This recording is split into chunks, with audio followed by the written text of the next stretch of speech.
তো hey guys, আজকে আমি বাড়িতে বসেছিলাম, তো হঠাৎ করে মনে পড়লো যে রাসমেলা থেকে ঘুরে আসি। তো রাসমেলাতে যাওয়ার জন্য টোটো করেছিলাম একটা আমরা, তারপরে বাড়ির সবাই বেরিয়ে পড়লাম। তো ফাইনালি আমরা রাসমেলাতে চলে এসেছি। আর এখানে গাড়ি রাখার জন্য গ্যারেজ তৈরি করা হয়েছে। আর এটা হচ্ছে রাসমেলার গেট, যে মেন গেট যেটা, সেই গেটটা কত সুন্দর গেট। আর এখানে রাবণের মূর্তি দেখতে পেলাম একটা। তো তারপরে সামনের দিকে এগিয়ে চললাম, এখানে এসে দেখলাম একটা শ্রীকৃষ্ণের মন্দির আছে, এখানকার মেন মন্দির এটা। তারপরে কিছুটা এগিয়ে যেতেই দেখলাম শ্রীকৃষ্ণের যে জন্ম থেকে যা যা হয়েছিল সব কিছু এখানে তুলে ধরা হয়েছে। মানে এই যে এখানে দ্রৌপদীর বস্ত্রহরণ, তারপর রাক্ষসের সাথে যুদ্ধ, আরও অনেক কিছু বিভিন্ন রকম তুলে ধরেছে এখানে, দেখতে পাচ্ছ তোমরা।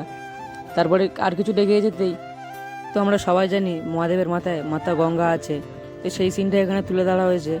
আর এখানে সখীরা চান করছিল, আর শ্রীকৃষ্ণ দুষ্টুমি করেছে, কাপড়গুলো চুরি করে লুকিয়ে রেখেছিল, সেই সিনটাও তুলে ধরা হয়েছে।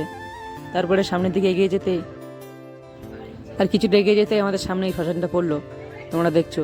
এখানে মহাদেব ও মাতা দুর্গার একটা মূর্তি, এখানে ছবি তৈরি করা আছে। আরও অনেক বিভিন্ন রকম দেওয়ালে অনেক চিত্র করা আছে। আর এখানে লাশ পড়াচ্ছে, সেই সিনটা এখানে তৈরি করা হয়েছে শ্মশানে। আর এই সাইডে দেখলাম দাদারা গান করছে, তো গানটা শুনছিলাম আমি। তো তোমরাও শোনো কীরকম গান করছে, দাদারা খুব ভালো গান করছে।